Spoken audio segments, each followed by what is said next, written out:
Boa noite a todos, sejam muito bem-vindos. Alguém pela primeira vez aqui? Sejam acolhidos nessa casa que nos recebe tão bem. Aqueles que retornam, sintam-se também acolhidos. A nossa lição hoje está no livro Fonte Viva, capítulo 66, intitulada Acordar e Erguer-se. Eu vou começar contando uma historinha para vocês. Certa feita, um sábio foi visitar um amigo numa cidadezinha do interior. Chegando lá, ao adentrar a cidade, logo percebeu que tinha um cemitério no começo da cidade. Naquele cemitério, assim, sem muro, com as lápides altas, que nos faz lembrar da idade da nossa vida, né? Só que além de notar que tinha esse cemitério na cidade, algo chamou a atenção desse sábio. Ele notou que as lápides estavam escritas: fulano de tal, 3 anos. Fulano de tal, 2 anos e meio. Fulano de tal, 1 ano. Ele, curioso que estava, ele perguntou para o amigo: nossa, o que acontece nessa cidade? Só morrem crianças aqui? O amigo respondeu: não, morrem crianças, jovens, adultos de meia idade, velhos, mas a diferença é que aqui a gente coloca na lápide os anos efetivamente vividos. E a nós? Estamos efetivamente vivendo? O que é viver? O que é morrer? Quem está efetivamente vivo? Quem está efetivamente morto? A vida se encerra com a morte? Nós espíritas que acreditamos na imortalidade da alma, a morte encerra tudo? Não, né? Queria expandir esse conceito de viver e morrer para o tema da aula, sobre acordar e despertar, estar em sono profundo, né? Então, acordar seria eu despertar para a vida, e viver e dormir, eu estar morto para a vida. Né? E quem realmente que dorme? Quando eu estou realmente acordado? Certa feita também, um espírita perguntou para o seu mentor espiritual se durante o sono ele acompanhava ele durante o sono. Ele também respondeu: pode ser que sim, pode ser que não, mas eu lhe digo, toda vez que você dormia, eu lhe encontrava. E toda vez que você acordava, você voltava a dormir. Né? Também Haroldo Dutra, um famoso palestrante espírita, diz: a humanidade encarnada vive num sono profundo.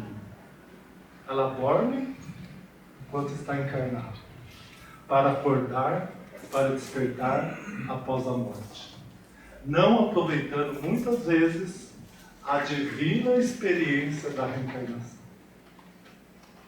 Isso é para a gente pensar. Nesse sentido, Paulo, o apóstolo Paulo, que justamente está no começo aqui do capítulo 66, na epístola do capítulo 5, versículo 14, quase que implora. Vou ler para vocês. Desperta, tu que dormes, levanta-te dentre os mortos, e o Cristo te iluminará. Desperta, tu que dormes, levanta-te dentre os mortos, e o Cristo te iluminará. Né? Mais que o ensinamento da pregação da igreja católica, do cristianismo na época, esse é um ensinamento para a humanidade inteira. Né?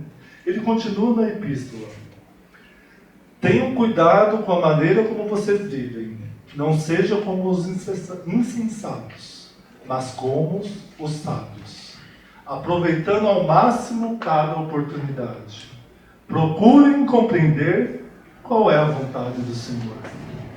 Deixe-se encher pelo Espírito. Aqui já temos uma pista do que seria viver, né? A gente valorizar os valores espirituais, os valores morais, né? Então, voltando ao tema do capítulo, que é acordar e erguer-se, né? Qual realmente o significado de acordar e erguer? Vou ler para vocês a definição literal. Acordar: sair do estado de sonolência, despertar, voltar a ter consciência, recuperar os sentidos. Erguer, levantar e elevar. O que seria então? Despertar para a vida eterna, né? A partir dos ensinamentos de Cristo, que são os valores espirituais que levamos para a vida eterna. E pôr em prática esses ensinamentos que nos fez despertar. Tá? Então seria isso, o acordar e o erguer-se. E Emmanuel divide o capítulo, na verdade, em 3 aspectos. A questão do sono, do estado de sonolência que nos encontramos. A questão de despertar desse estado de sonolência. E a questão não somente de despertar, mas a questão de agir, de praticar, de sair. Não é só você ter conhecimento, você precisa praticar também. Então a questão do sono, da sonolência, né? Ele ressalta a questão do dormir na nossa experiência reencarnatória, que ele realmente compara como se estivesse mortos-vivos, né? Todos aqui temos um propósito de vida. Será que a gente já descobriu? O que viemos fazer aqui? Qual a nossa missão? O que viemos melhorar? Temos pontos a melhorar. Não estamos aqui a passeio, né? Não podemos deixar a vida nos levar.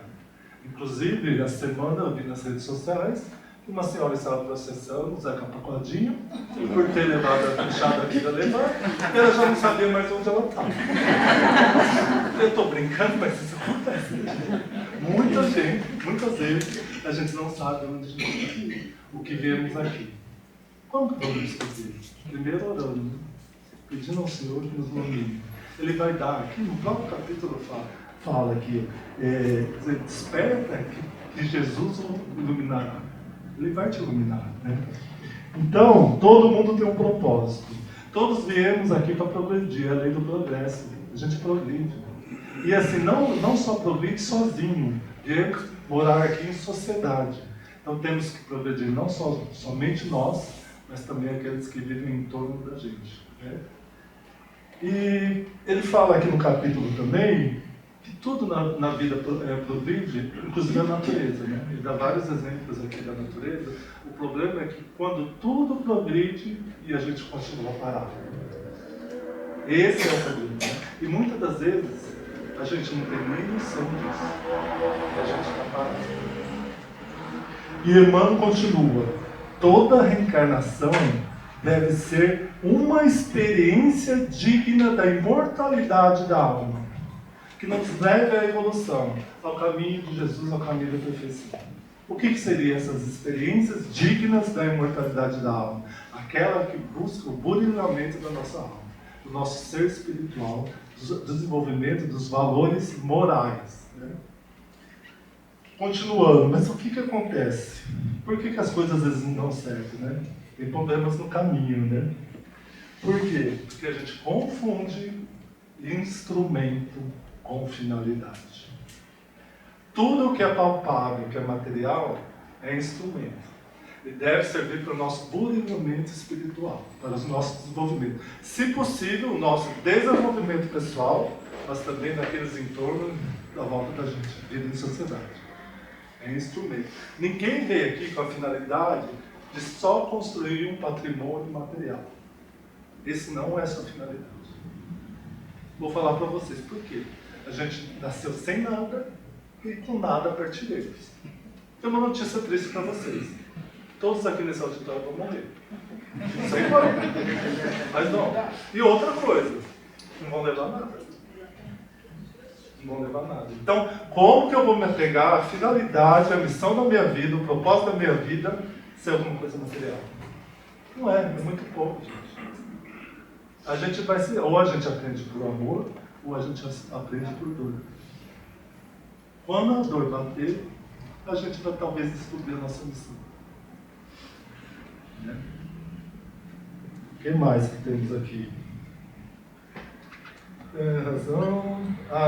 Esses recursos, na verdade, como eu falei, na medida do possível, buscar o desenvolvimento pessoal e o desenvolvimento daqueles que vivem em torno da gente. Agora, o segundo aspecto abordado por Emmanuel diz respeito ao acordar. Ele fala que muitas vezes a gente desperta para a vida, né? Para o verdadeiro sentido da vida. E começa a louvar o Senhor, um êxtase quase admirável. Mas ele fala que só isso também não basta. Né? É preciso agir. Mas isso daí já é um acordar, eu começo a ter consciência daquilo que eu tenho que melhorar, das paixões, dos vícios que eu tenho que enfrentar, né? E começa a agir de uma maneira diferente. Por que começa a agir? A gente tem o quê? A vontade. Tudo depende da nossa vontade. A vontade vai trilhar o nosso caminho. Pode ser um caminho mais suave ou um caminho mais tortuoso. Tudo depende de nós. E o último aspecto que ele fala é a questão do agir, né? Que não basta só acordar, alertar. Muitas vezes você tem que ajudar aqueles que não têm condições e que não enxergam o próprio caminho. Você dá condições para que ele enxergue. Você já despertou, né?